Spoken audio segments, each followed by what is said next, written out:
No, he's still there. He's still there.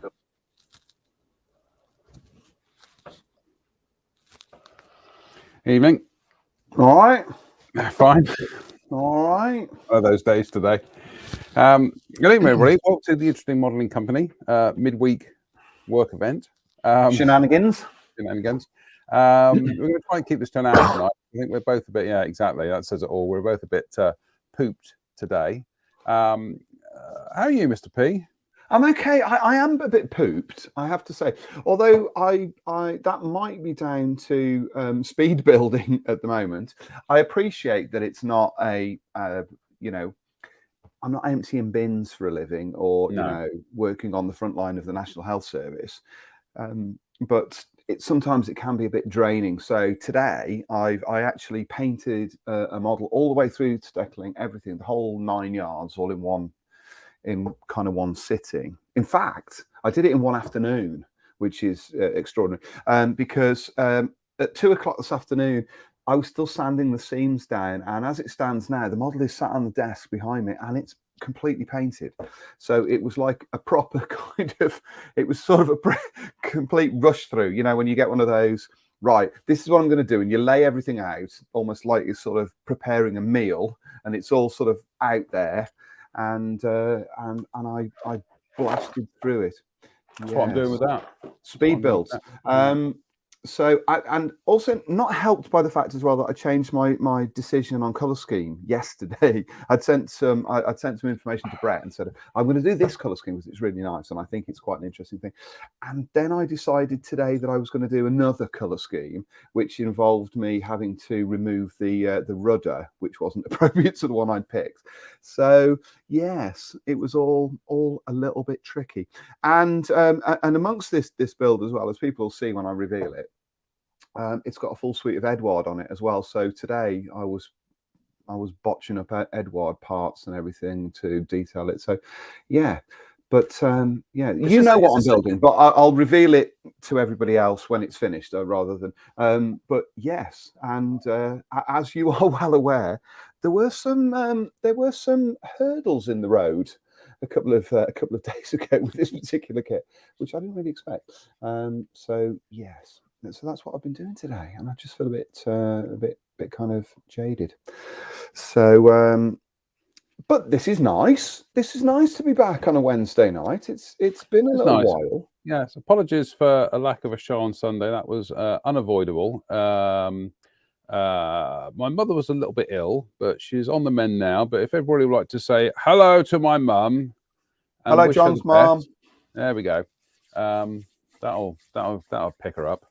And but no, she's definitely sounding and looking better now. So yeah, just a bit of a precaution, best way to put it. It's not about Terry Wogan there, bit of a precaution. But yeah, so we're back, and right, well, we'll get on to the meat and potatoes really, because we've got various things to talk about tonight. But I think we should dive straight in to news that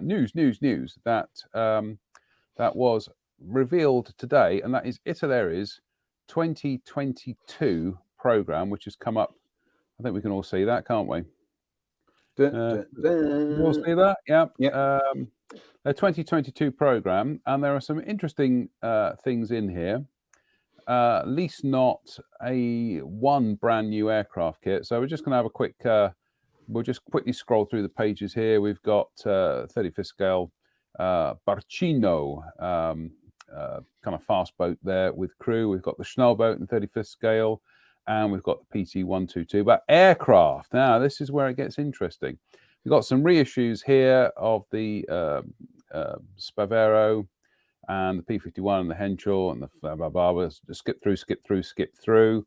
But there's a model that you particularly love, isn't it, John? which one's that? The Freedom Fighter, the old. Oh yes, that's the old Eschi one. Yeah, I'd like to build one of those this year, depending on my schedule. But yes, but I'm building Eurofighter at the moment, which is actually it's banging together at the moment. That's quite good fun. That.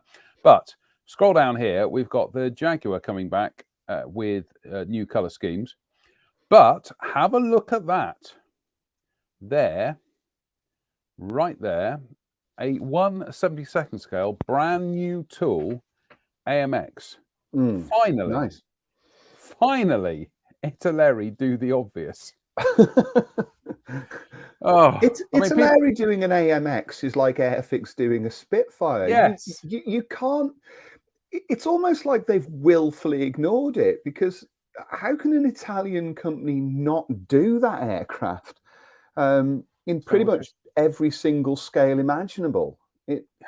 There it is. I mean, obviously this is only like a rough catalogue here, but goodness me, this has been a long time in the coming, and I, for one, am very, very looking forward to this, especially as they've been talking about new mold technology and everything.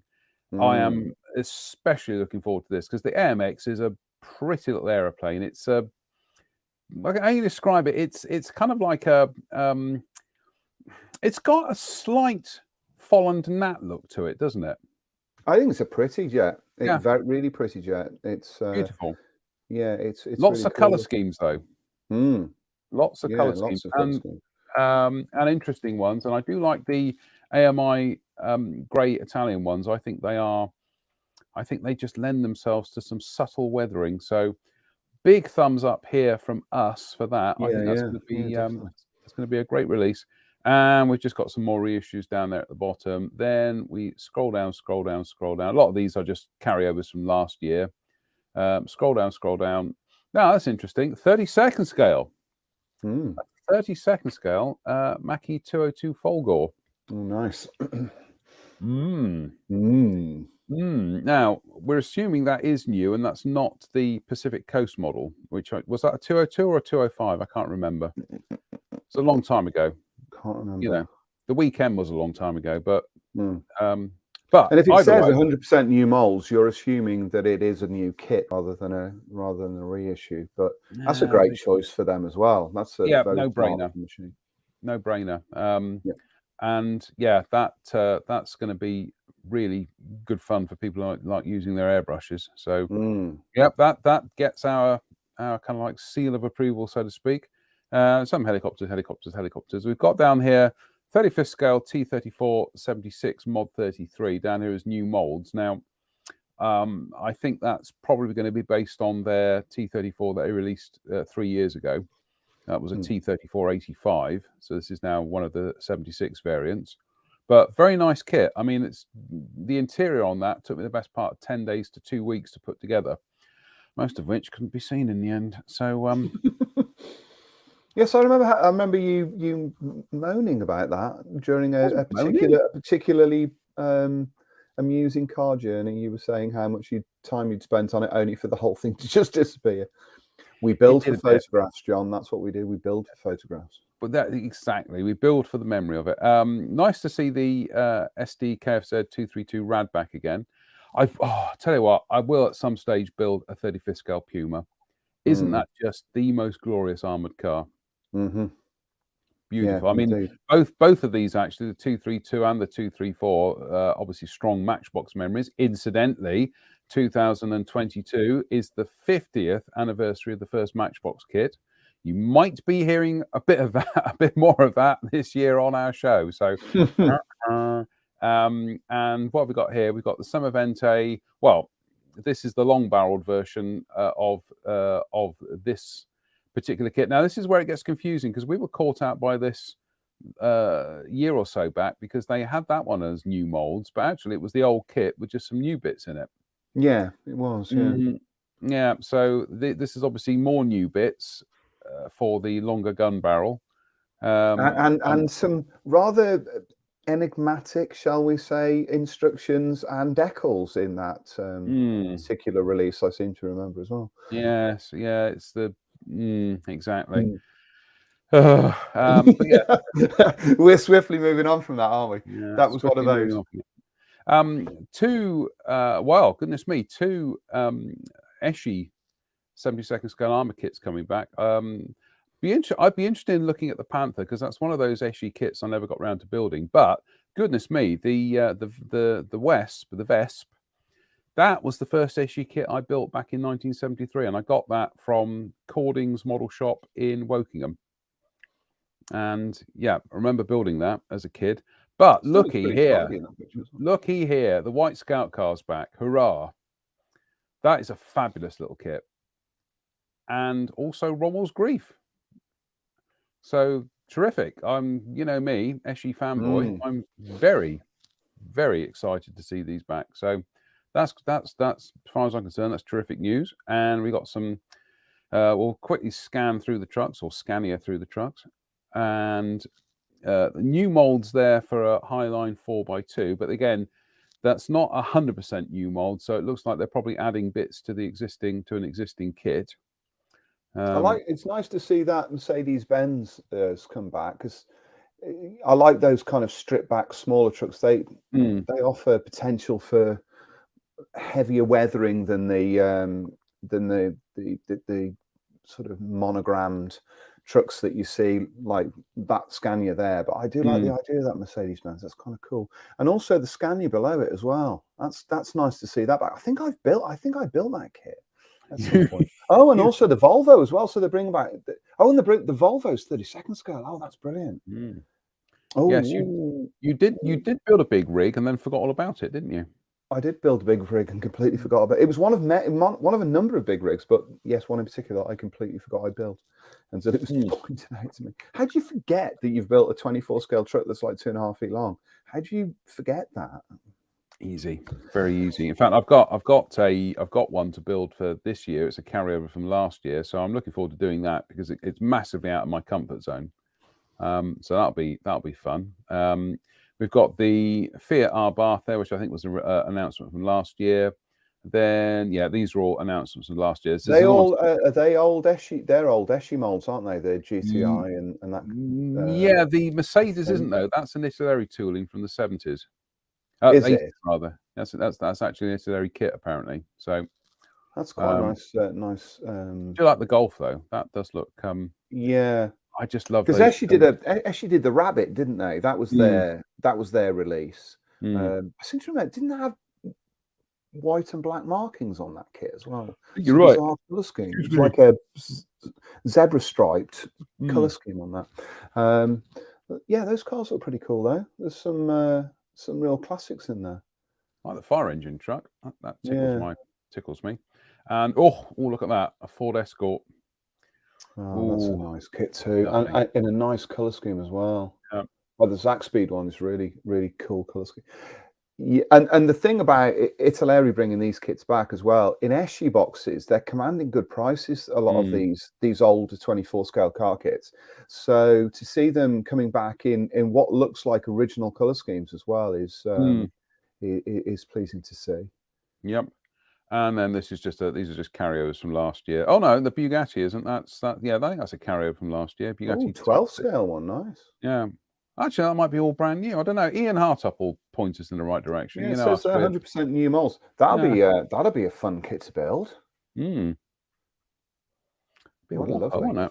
And that's pretty much it. So yeah, highlights for us certainly are the little AMX and the 32nd scale Folgore, and nice to see some old Eschi armor kits coming back. So a quiet but confident year from Italeri, I think is the best way of putting it. Yeah, I mean, it's kind of like the Airfix announcements. I don't think, given the situation that we've been through in the last 2 years, I don't think a lot of companies have got a lot of money to be throwing around at hugely comprehensive release schedules. It's not surprising to see that Italeri haven't gone, crazy on new releases. I'm fascinated to to see where this development takes us in terms of new tooling. And I don't mean new tools, I mean new tooling of kits from Italeri, because within their range, there are kits from Esci that are better in terms of finesse, not necessarily detail, but finesse than later Italeri kits in terms of panel lines and general mold quality and that kind of thing. So it'd be interesting to see how and where they get those tools done. And also, you guys have spoken about this on here as well. There's competition coming from smaller companies now, and so the bigger companies are having to sort of prick their ears up a little bit and start to make headway in improvements. A lot of conversations have been had recently about that Armour P51B, which seems to have really caused some ripples. So, be interesting to see, you know, how other companies start to pick up on that, because there is no doubting that some of Italeri's kits recently have been soft. I think is not too strong a word. And then they came out with the 32nd scale Tornado GR4 last year, and that kind of pushed it onto another level, because that's a much better kit and it's much more detailed. The surface detail is far higher than we'd seen in anything else. I mean, certainly I think I said that was probably Italeri's best ever aircraft kit. I stand by that, really. But that shows the direction of travel, I think, for these kits. So it'd be interesting to see what that Mackie 202 looks like, and how that compares to what they created with the Tornado. I'm assuming that we'll have full cockpit detail, full engine bay detail, maybe gun bays, this kind of thing that we would have assumed that were offered within the two jet kits, the 104 and the Tornado. So that's kind of interesting. That Mackie 202, that's an exciting release, isn't it? That's something unusual. And also Italeri as well, flying the flag for their own, you know, home base. Why not as well? Why not? Yeah, absolutely. Yeah. Certainly looking at that. That's got to be a good thing, really. So brilliant. Yeah, looking forward to that. So yeah, there are old Italeri kits that have more. Yeah, I mean, that is true. I think that's very much the case with you look back at some of raised panel lines notwithstanding, you look at some of the Italeri kits that they created in the 70s, and they were state of the art at the time, weren't they? They were so detailed and offered so many finer parts and than we were seeing, certainly from Airfix and Matchbox. Well, you have a think about things like Italeri in the mid to late 70s did their 72nd scale Focke-Wulf 190D. It's a very nice kit. It's just raised panel lines, but actually in terms of detail, it's very well done. And you think back to some of the other kits they were doing in the 70s, like the Dornier 217, and I'm just kind of going through racking through my brain here. The Junkers 188 that they did. In fact, Heinkel 111 was another one, wasn't it? Yeah, I remember when the 111Z came out. Looking at that, it was just mind blowing what that kit offered. You know, and the Geigen as well. Yeah, and the Horsa and the Waco gliders. Yeah, and the Gotha as well. They were. And it was certainly interesting, wasn't it, back then? Because you had Italeri, and then you had Esci, two major manufacturers coming out of Italy, who were approaching their products in a different way. And although Esci didn't last that long, they burned very brightly for the 20 years or so that they were in existence. And although sort of mid-production and later production Esci kits were tooled elsewhere, they were tooled in Korea or Japan or whatever, that showed off what they could do.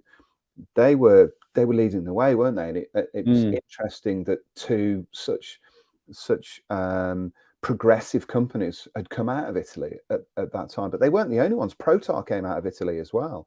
I think we forget that the Italian model companies in the sort of late 70s and into the 80s they were flying the flag for quality. There's no two ways about it. So I think, although I feel that Italeri have kind of gone, they've sort of flatlined slightly over the last couple of decades. It'd be interesting to see how they develop and where they go from there, because I think the world is a better place with them in it than Oh God, yeah. than not. So no, absolutely. You know, the fact that they're still out there is, to me, it's, you know, they're still they are still a source of modelling joy for me. Let me put it that way. So I'm glad they're out there.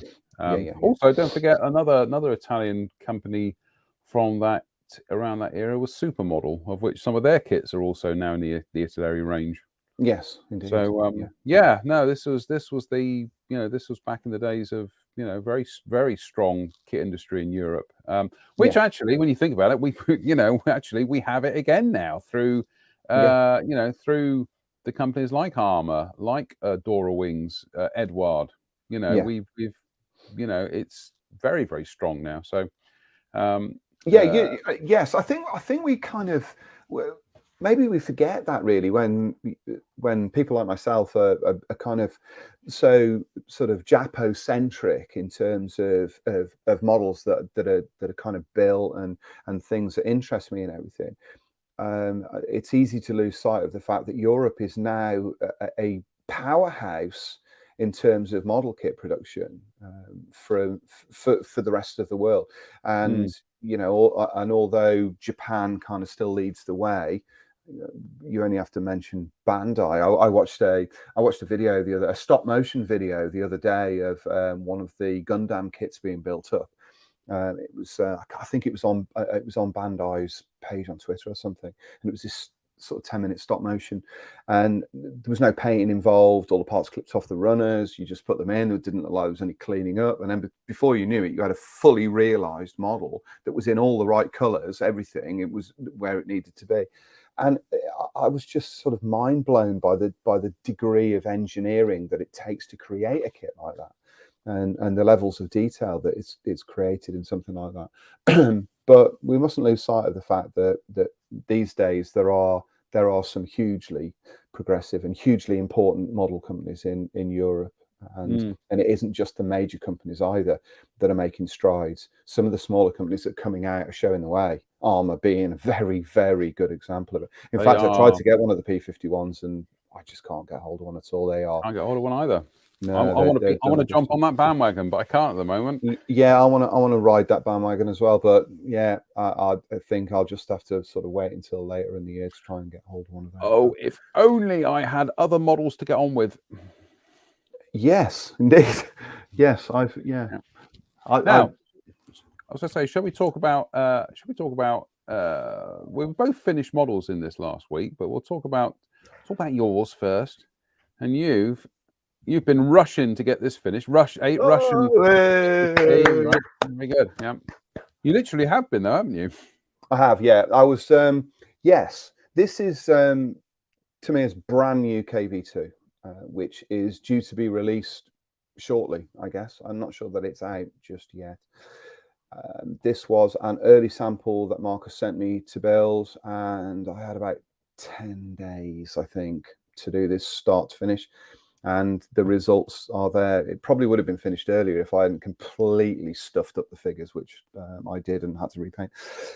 Really nice kit, as you can imagine. It's based on the original, the KV1 that was released 3-4 years ago, something like that. It's got I think the chassis parts are the same with new turret, and everything else is pretty much as it is. It goes together like a dream, this kit. It's so easy to build, and as you would imagine, it's a big old box with a big old box on top and some tracks. But it's a really fun kit to put together. It sort of drops together and doesn't really need anything too much being added to it to make it just look cool and interesting. I deviated slightly from the instructions in this, because I just wanted to create something that looked visually more interesting to me, and I'm going to use it in a diorama at some point. So in the pictures that you see here, you see 2 stowage bins on this side of the hull. There should only be 1 on this side of the hull and 2 on the other side, but I wanted to have 2 on this side, so I opened them up, used a little bit of artistic license, to do that, which is actually is something that I've slightly regretted, because it does make it more difficult to photograph, because it means I can't turn the turret and where I would normally turn it to kind of photograph it. But it's kind of what it is, really. I had a lot of fun as well, because I've spoken about this a lot on this channel, but I do like to change my style depending on what mood I'm in and what sort of model I'm building.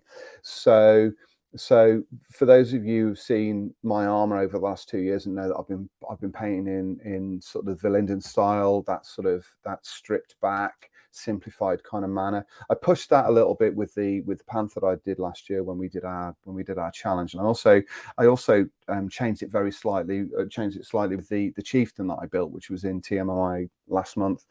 With this one, I went back to my kind of Euromilitaire days, and I sort of threw a bunch of techniques at this and a bunch of ideas at this that I would use, including modulation, which I used in and around the turret and the hull. So you can see in this photograph, you can see a graduation of color from the lower turret running up.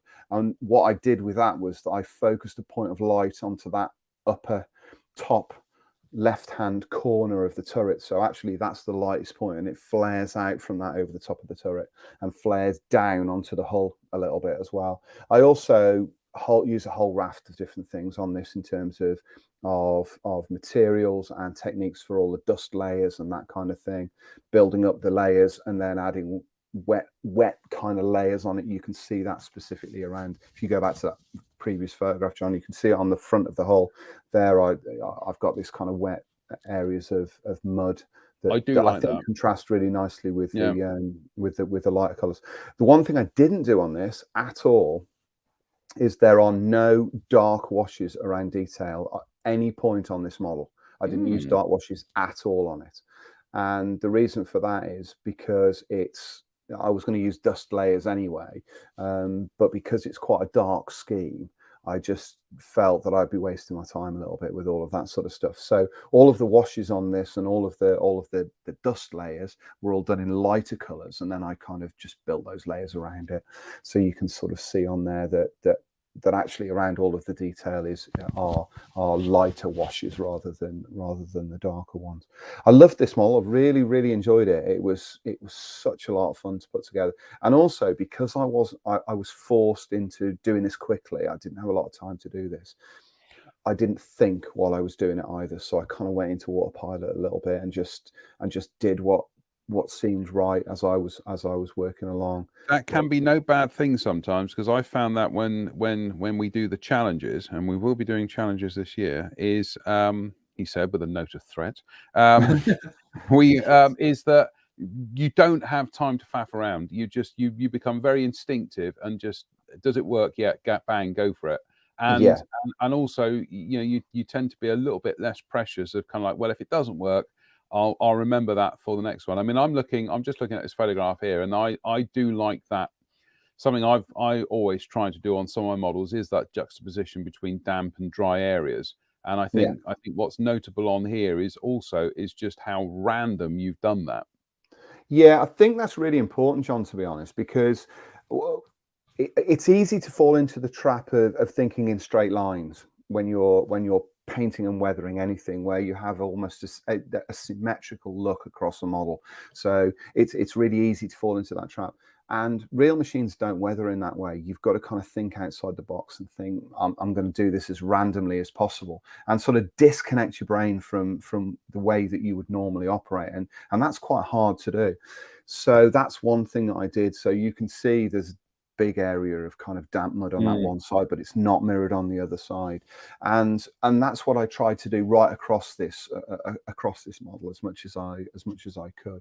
I didn't really think about it, and also because I was using lots of flicked layers of paint over it, those flicked layers, which you can see on this, if you were to expand this up, you'd see a lot of very small deposits of color on that. Those flicked layers of paints don't allow you to be symmetrical. They don't allow you to be focused. So I try to sort of recreate that. If I can answer I just see Dave Fleming's asked me about the mud. I used a bunch of different ideas on this. For instance, the mud that you see in the tracks there was created by mixing up. I don't want to sort of explain all of this away because it's going to be part of a feature, but was done by, I created quite a thick wash made up from oil paint, some raw umber oil paint, some khaki drill humbrol enamel, some dark earth humbrol enamel, and some titanium white as well, just to kind of create this sort of nice muddy color. And I put that into a shot glass. And in that shot glass, I then thinned it so that it was kind of the consistency of the paint that you would put through an airbrush. So it was that kind of sort of skimmed milk consistency rather than a really thin wash. And then what I did is I physically painted it around detail, and especially around the tracks and all the running gear and all of that kind of thing.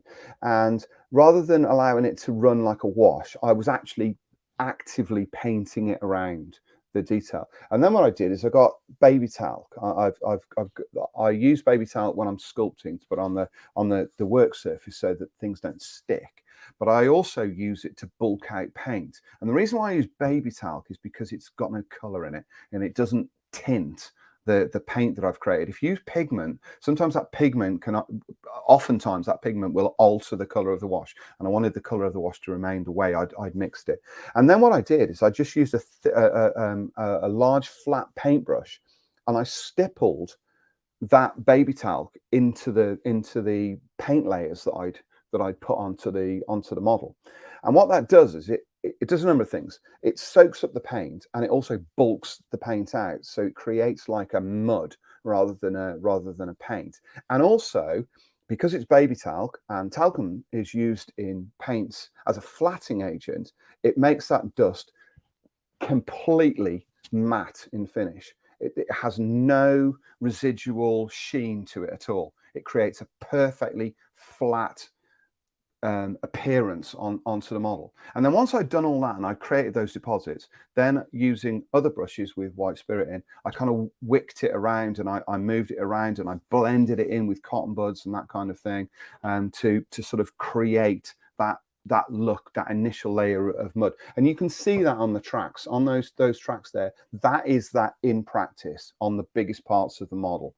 You can sort of see where that goes. And then what I did is I worked over the top of that with oil colors and also pigments as well. So on the glasses plate that you see here, what I did is I used some old MIG pigments that I'd got, and I dusted those MIG pigments into corners and all over the place. And then I flooded the glasses plate with white spirit, which then not only did that bind the pigments in place, it also flowed them around detail a little bit more and created that sort of effect.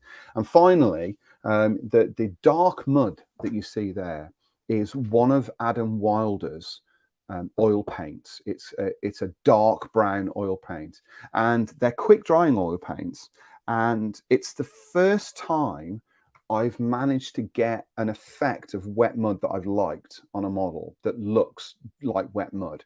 I'm going to play with it as well because I've got some black, and I'm going to try to use this material with talcum powder as well to create oil deposits around a tractor engine that I'm putting together.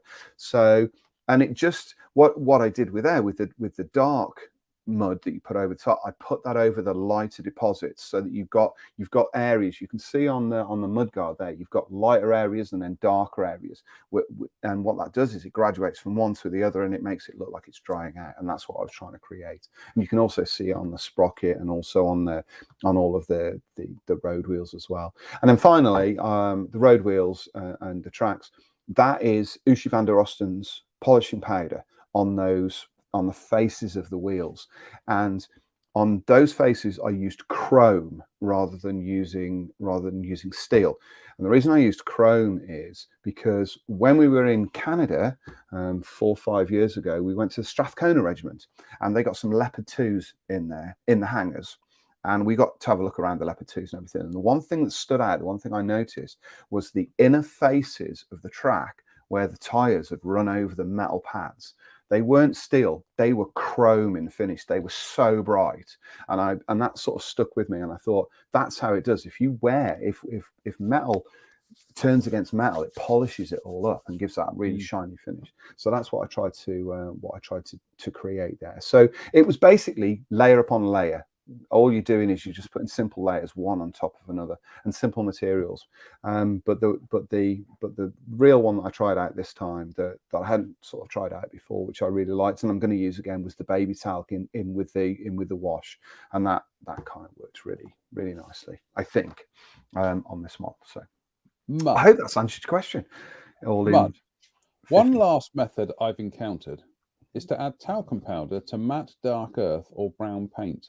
This again gives a rough, lumpy texture, which can be worked in where required with a brush. There we go. Maybe it's a subconscious thing. Who knows? No, it is. Honestly, it is. I seem to remember I did that before I even had pigments, going back about 15 years ago. I did that as well. But well, the funny thing is, actually, I'll just read you this, because this is Chris says, he says, I use real dirt, very fine earth, which is completely dry and powdery, and is the only stuff suitable. And I get this from the floor of my garden shed, where the earth floor never gets clogged with rainwater. In the summer, this is a fine dust, and it mixes with water to give a superb mud of scale texture for model tanks. I apply it around tracks, bogies, and wheels, etc., with a brush, just like paint. What Chris Ellis was doing back in 1968, when this book came out, that's pigment. It's that. The hobby does that. Yeah, but that's pigments. What he was doing there was pigments. Yeah, of course it is. There was I've got a book somewhere. I'll try and dig it out at some point. It was created by a railway modeler, and I bought it in around about 95, I think.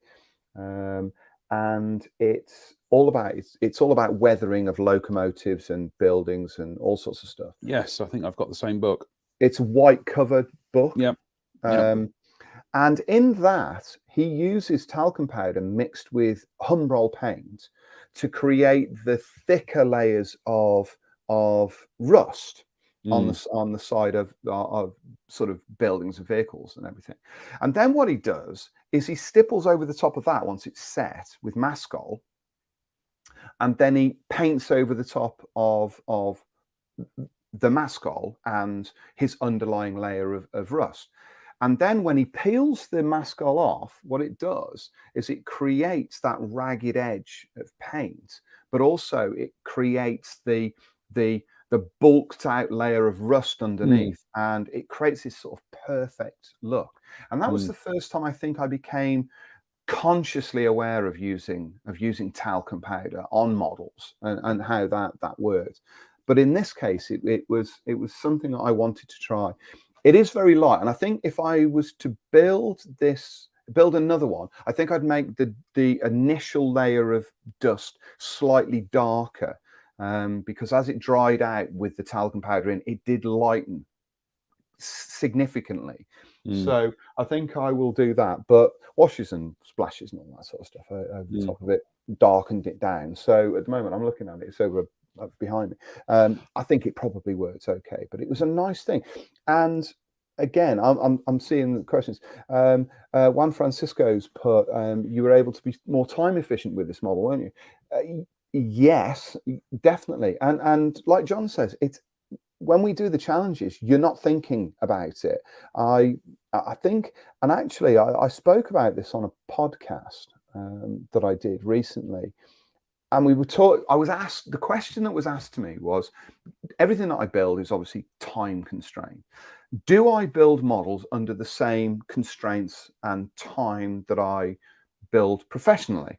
And the answer to that is no, I don't, because I procrastinate. And as many of you know, there is up here above me is a motorcycle that I built 2 years ago. There's a figure that I built a year ago, and probably the diorama that goes with it will be built next year, because I procrastinate over the top of that. But the irony of all of that is, and I repeat what I said in the podcast, is my models that I spend longer on are no better than the models that I build at speed. They're not. And the idea that just because I could spend 6 months putting a model together, would it be, it's not going to be 6 months better than something that I've spent 2 weeks putting together. It simply isn't. And the reason for that is because I would just waste my time doing superficial stuff that, to me, wouldn't improve the overall look of it. I'd be tinkering with it all the time. And certainly from my point of view, and I know I'm not speaking, please don't think I am. I'm not speaking for any other modeler. I'm only speaking for myself. I just find that if I'm up against it and I'm focused, my work is far better than it ever is if I'm allowed free rein and huge amount. I would agree with that, because I can tell you that sometimes that does come into play in so many things as well. Certainly, you'd be surprised how many of the great classic albums out there were absolutely banged out. Really, 2 weeks, bang, recorded, done. That was it. No time to go in there and tinker with it and fiddle around and add leather layers and things. It was just straight through it. And I'm similar. I'm getting to the stage now where there is a kind of like a cut-off period with any project where if it's been around for too long, that's it. I just want to get it done and do it. So that there is like a Goldilocks zone where it starts and it finishes, and I enjoy it because I've done it in that perfect chunk of time. I'm sure you and I have spoken about this, maybe not on here, but we've certainly had this conversation as well. I get to a point with every single build that I do where I just want it off the desk. I'm done. Yeah. I hit a point. It's usually about 80% of the way into a project. The one bit I do love is final construction. When you've got all the bits all sort of hanging around and you put all of those things together. But there is a point in every build that I do that I think, you know what, I'm done with this now. I just want to get this off the bench, which often leads me to conclude that I build models because I want the model rather than I build models because I like the process, which is a strangely odd way of approaching it. But I get to that point where I'm then impatient. I'm back to where I was when I was, when you were 12 and you're like, I just want to see this finish. You get that sort of impatient kind of feeling. I don't think I've ever got past the impatience of youth. I just like, now can we get this finished, please? I want to see that finished. Unfortunately, I haven't started it yet because I've got. Do you want to talk about how is the Italeri now that you've finally got one of these kits? Because you were almost beside yourself last year when this came in. I still am, and it is. I bought the set of ICM paints for it. They're around here somewhere, and honestly, I did a pop-up live on it. It's fabulous. It's utterly fabulous, and I can't wait to start it.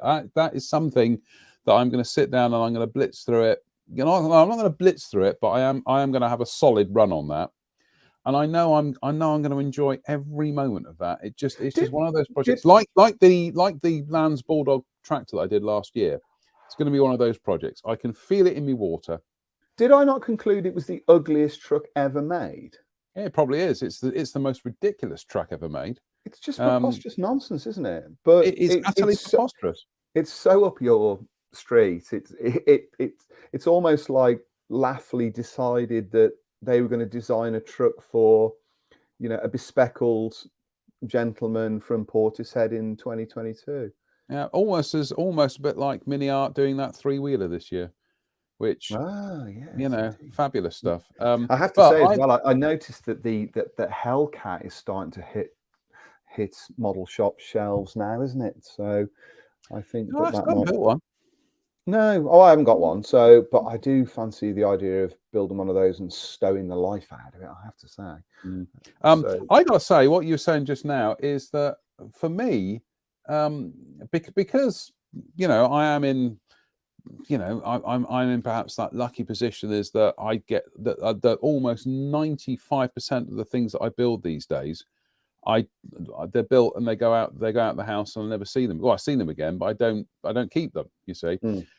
And people say to me, well, doesn't it bother you that you spend all this time building something and then you never see it again? And I'm like, no, because for me, it's the process. I enjoy the process. And then once it's done, there are things I will build for myself.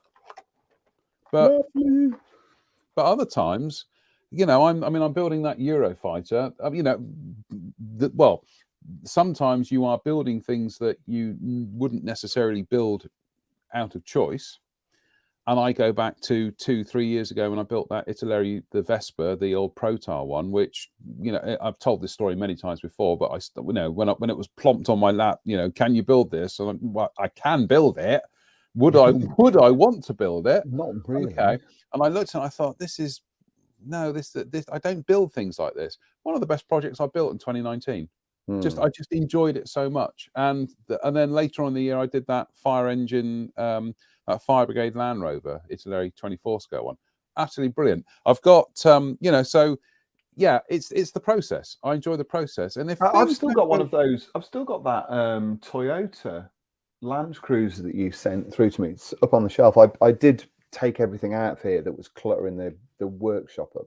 It was. I think Dave there speaks for so many people in the hobby that it's the buying. The buying. Powell says, my favourite part of modelling is detailing. There's no way to rush it. So the more time I spend on the model, the better it is according to my standards, i.e. more detailed and more accurate. Yeah. I think that's a really good point, actually, because it's that sort of it's need depending on project, isn't it? With a lot of things, the projects that cross my desk are new kits, things that need to be built, review samples, all of those kind of things. So a lot of them aren't detailed. I don't have to add a lot to them. Occasional Edward parts and all of that sort of thing. But when you do get your teeth into a project where you are adding a lot of detail to it, there is a great deal of pleasure gained from taking your time and making it look the way that you want. I'm currently working on a 32nd scale Tamiya Tomcat at the moment, and that's the same thing, rescribing and making it look as perfect as I can get it. I'm only ever going to build one, so I think that's part of it as well, isn't it? But when you're sort of up against the clock, it can be, it's just. Did you watch that? Have you watched that Adam Savage video yet, where he's explaining how he builds up panel texture for? I did, yes, and pretty much like everyone else that watched that, I was like, right, where's the plastic card, and how do I get myself a notching tool? Well, how do I get myself a notching tool? But he also had that kind of like he had a hand guillotine. Yes, that was cool. He was just doing it in his hand. He's going kink, kink, kink, kink, kink, and I was thinking, yeah, but that notching tool. Yes, I love a notching tool, please. What I liked about that video as well was how he explained that in the Star Wars universe, that they had sort of unwritten rules as to where notches would go in panels, and also where sort of raised chips would go in relation to those notches, and they would only use certain numbers on certain panels and everything. And something I've never noticed on the Millennium Falcon, despite the fact that I've looked at it about 1 billion times, is I've never noticed that it's like a flower. It starts off in the center and goes outwards, flares outwards, and I never noticed that. And I looked at it last night and went, oh yeah, that's what it does. I thought that video was great, actually, really enjoyable. In fact, I'm just gonna put up the link for it here for people. Bear with. There we go. There we go. It's there. We'll put it. We've put a link up on the page anyway, and I'll put a link up on the comments as well. But I watched it last night, and apart from the fact that Adam is just such a personable guy, but he just explains everything in a really good really good way. Also, really entertaining. Yeah. Also, do you notice his jacket? I did. Shirt, yes. rather. Yes. Yeah. I was like, where'd you get one of those from? Yes, exactly. Anybody's wondering why we're enthusing about his shirt that he's wearing? That's a Nostromo crew shirt from Ridley Scott's 1979 Alien. Yes. Us geeks, never.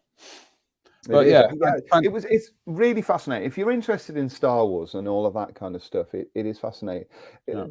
don't go onto the video thinking he's going to create a work of high art. No. It's a process that he shows sort of roughly, and you can then sort of take it. But there are little snippets of really brilliant information in there. But yeah, I came away and was like, right, where's the plastic card? I just want to cut a wing out, and I just want to create something and sort of put it together and all of that kind of thing.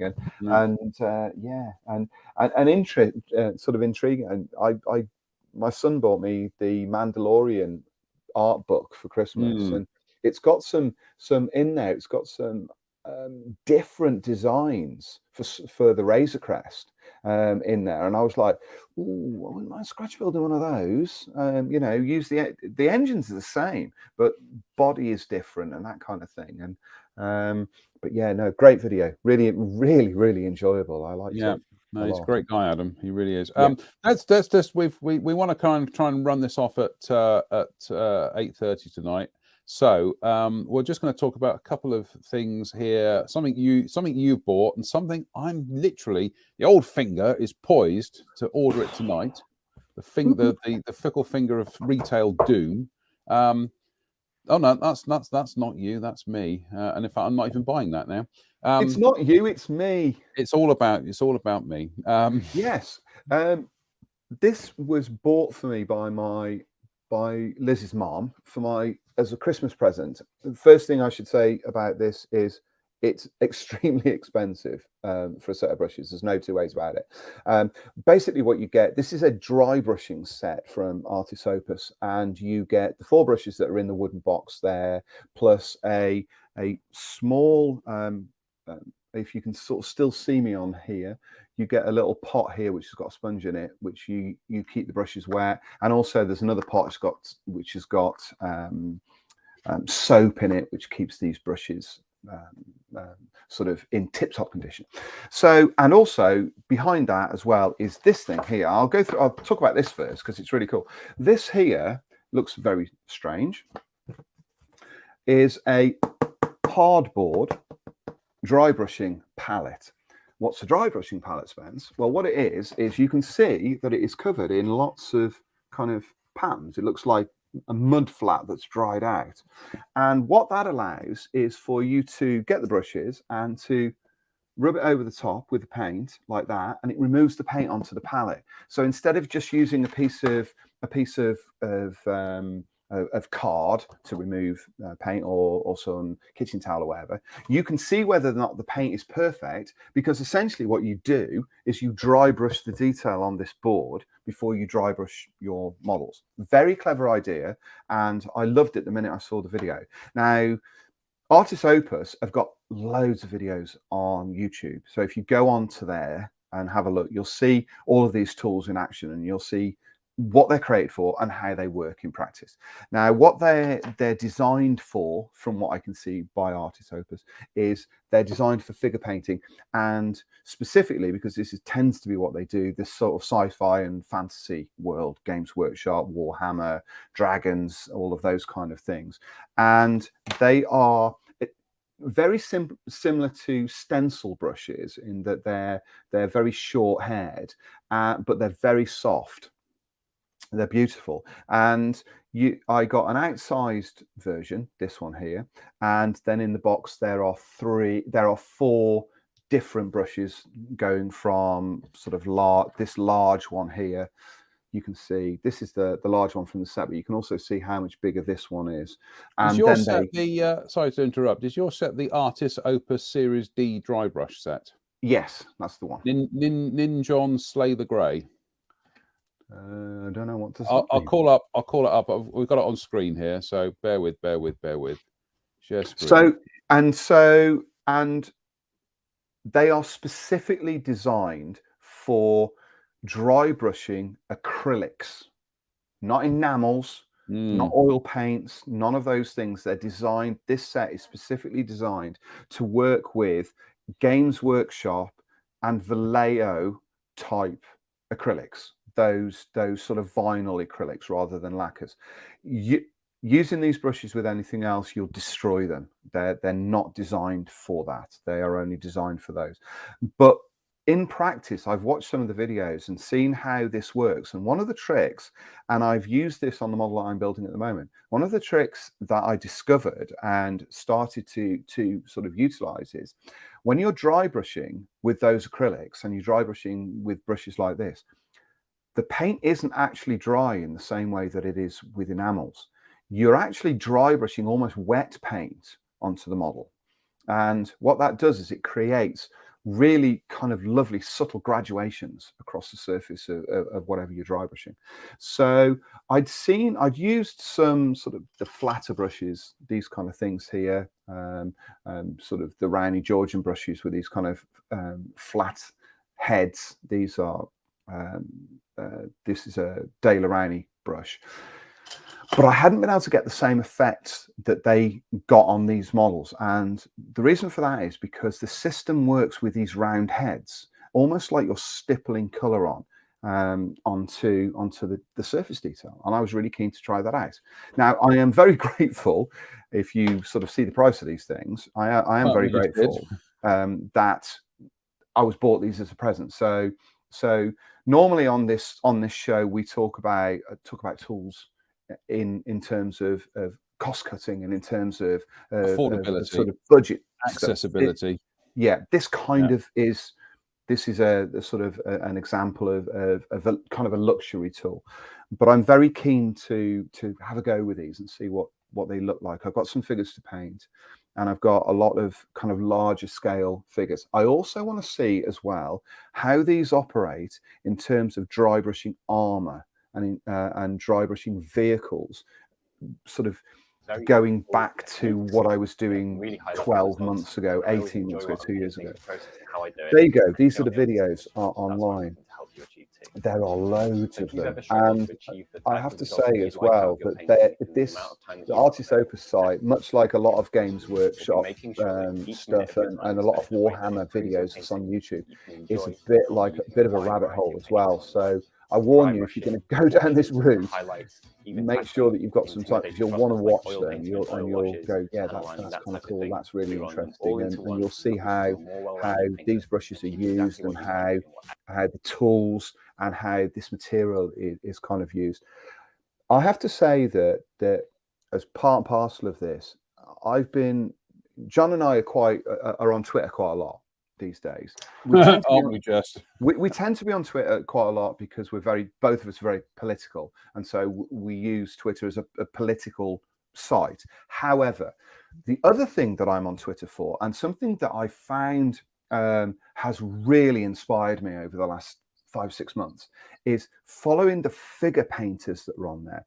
The world's best figure painters are on Twitter at the moment. You go on there and just look up the guys and girls, and some amazing sort of female painters as well, painting minis, all sorts of things right across the board. And there are videos on there and photographs and everything, and it sort of leads you from one to another, and then somebody else will post something else, and somebody else will post something.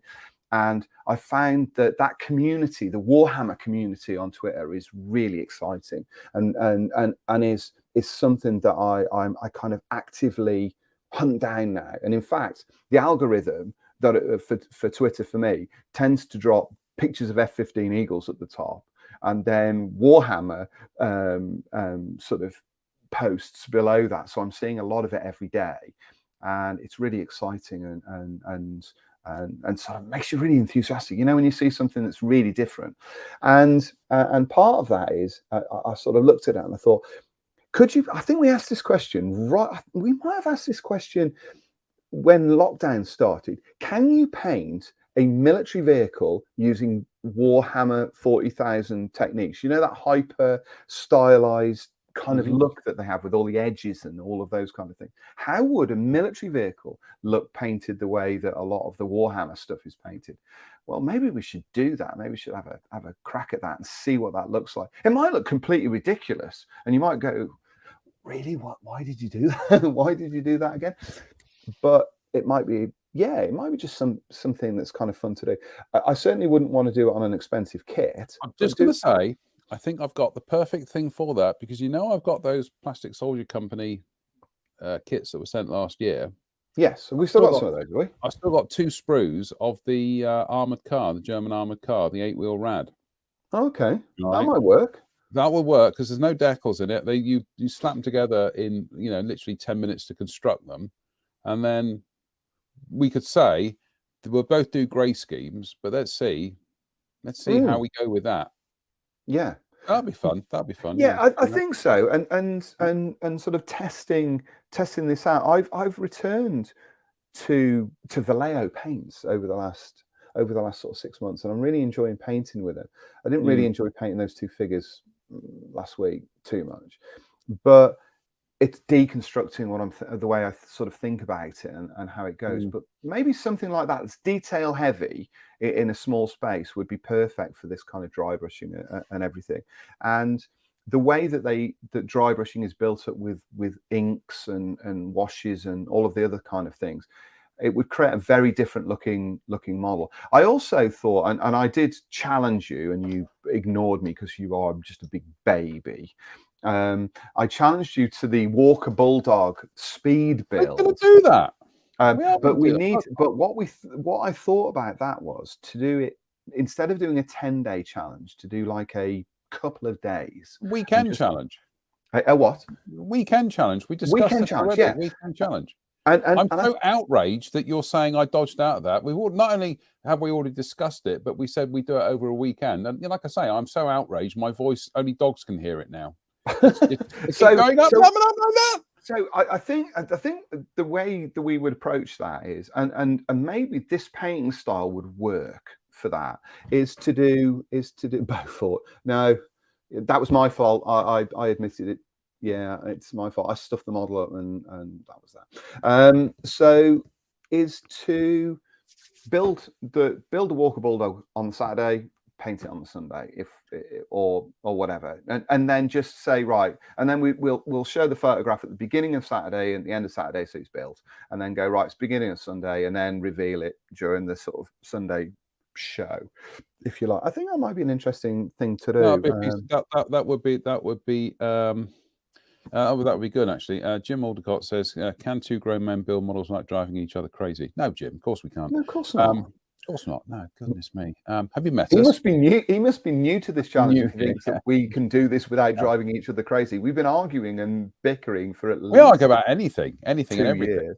Anything and everything. I'm just going to quickly whiz through this before we go tonight, and that is, I want to buy myself a wet palette. Now, I want to buy myself a wet palette for 2 reasons. Is one, I just want to buy myself one, and secondly, having bought one, I then want to deconstruct it and work out how you can make almost an identical one cheaper. So I'm spending money to get one, but I'm also spending money so I can then have a look to see how I can do an almost close to it as possible. Not just the army painter, but any wet palette, and then there's the budget alternative, so that we don't get people saying, "Oh, it's all right for you spending money on things and whatever," because we are aware money is very, very tight out at the moment. So I have decided. I know you had the I can't remember what the name of the one was. The Red Grass Games. Games. I had a look at that one, but then I had a look at the army palette one because it's pretty much the same thing, but it's slightly cheaper. But their refill packs, the 50 sheet refill packs, are distinctly cheaper. Right. They really are cheaper. So once this show is out, there we go. That's what you get in the set. You get 2 hydro foams, 50 sheets, all that, brushes not included. So I'm going to get one of these, and it's different to your one. So we're trying different things. But one of the things I'm going to do is once we get the Interesting Modeling Company short videos up and running, is pre-recorded little videos, 2-3 minutes long, is make your own budget wet palette. Yeah, it's a good tool to have, I have to say. I've got 2 wet palettes. I've got a cheaper one that I bought off Amazon, which basically is a plastic tray, and then in the bottom is a thick layer of you put a thick layer of kind of cartridge paper, that kind of thing, and then on top of that you put the parchment paper and everything. It's quite a sizable one. The paper tended to dry out of that really quickly, and also then the upper layer of paper tended to wrinkle up and curl up, and it was sort of kept on having to be. The Red Grass Games one, and I think maybe the one that you've just bought, instead of having that layer of cartridge paper or card that you moisten at the bottom of the tray, it's actually sponge. It's like a foam insert that goes into it. And that foam insert, not only is it perfectly smooth in surface, but it holds the water much better. And then you put on a smaller layer of the kind of parchment paper over the top of it, and it sort of doesn't wrinkle up. Once it's moist, it sort of stays flat. And I think that's really important when you're using one of these things. The other thing as well about this one, and again, I don't know about the other one, but this one is it has like a sealing lip on it. Then when you put the lid onto it, and you've got like a sort of a rubber band that goes around it. Let's just grab it. So this is my one here. So you've got this, which is like an elasticated, and it keeps everything really kind of settled inside there and sealed. They are really useful, wet pallets. I've only been using it for, I don't think it's even a year since I bought the first one, but I do find them really useful, and I'm certainly glad that I bought one. Well, I have been using them, but I've been using ones using Calvin Tan's method, and mine is quite literally, it's a plastic tray from cooked chicken for derp, which is because it's nice and shallow, and then it's a kitchen, just a kitchen sponge, like a thin kitchen sponge. Then on top of that, piece of kitchen towel. Then on top of that, wax paper, not greaseproof paper, wax paper. That's the method he uses. I mean, you know, Calvin Tan uses his own home brewed method. He's one of the best figure painters in the world. But you know, of course, I have to try and buy my way into a solution here. Incidentally, talking of very quick solutions, my lovely Robard paint shaker, which I bought 3 years ago, which I love to bits because this really has helped when it comes to mixing Vallejo paint, is just stick it in there, make a cup of tea, come back, it's gone. The plastic, like the plastic adjustable strap on it, the rubber strap on it it just perished, you see. Easy solution, just get some rubber bands, hook them round, front and back. How long do you have to put it in there for to mix the paint? Just a couple of seconds? Can vary, 30 seconds, a minute. But I love it. But yeah, there is the DIY solution. I went onto eBay and I was looking to see how much the rubber straps would cost, and it's like £5-6 quid, and I'm just like, I'm not in the mood to do it. And then I just thought, hang about. I just went in. I've got a bag of rubber bands, and I just got the thick rubber bands, hooked them over it. Solution. Indeed. Solution. Anyway, that's going to be pretty much it for tonight. Before we go, yeah, I've ordered mine, by the way. What's that? Just ordered it. Oh, you just ordered it. Oh, well done. Yeah. You went for it. You pushed the button. When are we thinking of doing this here Walker Bulldog challenge then? It would have to be a weekend when I don't have football, or if you can afford to find the time, we could do it in a weekday. It's always a bit tricky. I am. Have you seen the Airfix program? I'm absolutely up against it at the moment. So no, I've got. I think a good weekend. Now, I'm just going to say one thing is, I'm just checking my schedule here for the simple reason that,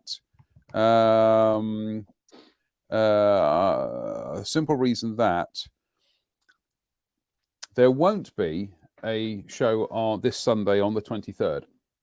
Well, there might be, there could be. It's just that between 7:30 and 8:30, I'm actually doing a recording with Scott and the Plastic Posse guys. So I'm doing a recording for their podcast, so that their only slot is Sunday. But we could always either do an Int Modco earlier at 6:30, or we could do one at 8:30. But so I can't because I'm at gig. So that's fine. So I'm just putting that out there to people that we might have to try and move the show around Sunday. But in terms of doing the Walker Bulldog challenge, we'll chat about it off screen, and we'll work out a weekend. And then the other option would be to do over 2 weekends. So you build it one day, No, 1 week? no. It would have to be Okay. Saturday, Sunday. I couldn't stop and then continued next week. No. Okay. So, well, as long as it's on as long as it's on a day where there's no foosball, because obviously we go to the matches. In fact, Saturday sees us go to our first game at Carve since the 4th of December. Because of all the stupid lockdowns and the stupid cancellations and the stupid COVID. I'm just trying to work out where's Axminster, by the way. Axminster. Yeah, Axminster. Why Sorry, did you go Mods has just said, have you been to the Buffers model shop in Axminster? And I'm honestly, Axminster's in Devon. Of course it is. All right, just calling it up on Google Maps here. To answer your question, Moz, no, I haven't been to the Buffers model shop in Axminster yet. He said, but I went for the place. No, it's that. Well, that's on the list then. That'll be on the hit list. Because I could do with a trip to Devon soon. So yeah, thanks for that. No, I haven't been there yet. And I will just say very, very quickly before we end tonight. And actually, this is one of those situations where kind of like these things kind of pop up, and actually it kind of dovetails nicely. Is you mentioned model railway books, Yeah, and we mentioned you're also talking about some of these Warhammer painters and things like that. I think you will agree with me. Is sometimes looking at other modeling genres other than the things that you build normally is a great way to find new ideas and new inspiration. I think that, yeah, honestly, John, I think I become more inspired by that. Technique tends to be universal, but we can go down a rabbit hole of only looking, if you're building tanks or aircraft and you're just looking at painting and finishing and weathering techniques or building techniques for tanks and aircraft, is you can pick up a model railway book and suddenly you're just like, I didn't think of doing that. Indeed. Yeah, so, before we go, I have 2 little bookazine recommendations, if I can give those. All right. Any other business? Yeah, hold on. Yeah, here we go. He's off. He's got trousers on tonight. So I popped to the local Smith's Emporium and picked up 2 bookazines that I thought you might like to see. First one is this. Okay. Yeah. A lot of pointy things in there. And the second one is this. Very nice. So if anybody's interested in, as you can imagine, grist for the mill. As you can imagine, very good. These are £9 each. They're 132 pages each. Loads of profiles. If you're interested in Century Series, and let's face it, who isn't? And Marine Corps jet fighters, if you're interested in those, and let's face it, who isn't? Then give them a look. They're brilliant. Really, really good. Loads of colour schemes, loads of ideas, and some of those aircraft in there, F-106 in particular, absolutely glorious, I have to say. So that's my little book recommendation for this here week. I haven't got any other businesses other than we will be back on. Well, we'll be back. Hopefully, we'll be back on Sunday. We might be earlier. We might be later. If we can't do one, we'll let you know well in advance. Yep. So on that note, it just remains for us to say thank you for watching. It's very kind of you. You will find something better to do in the long run, but we do appreciate the viewing anyway. As always, stay safe, stay out of trouble, and we'll see you very, very soon. Good night.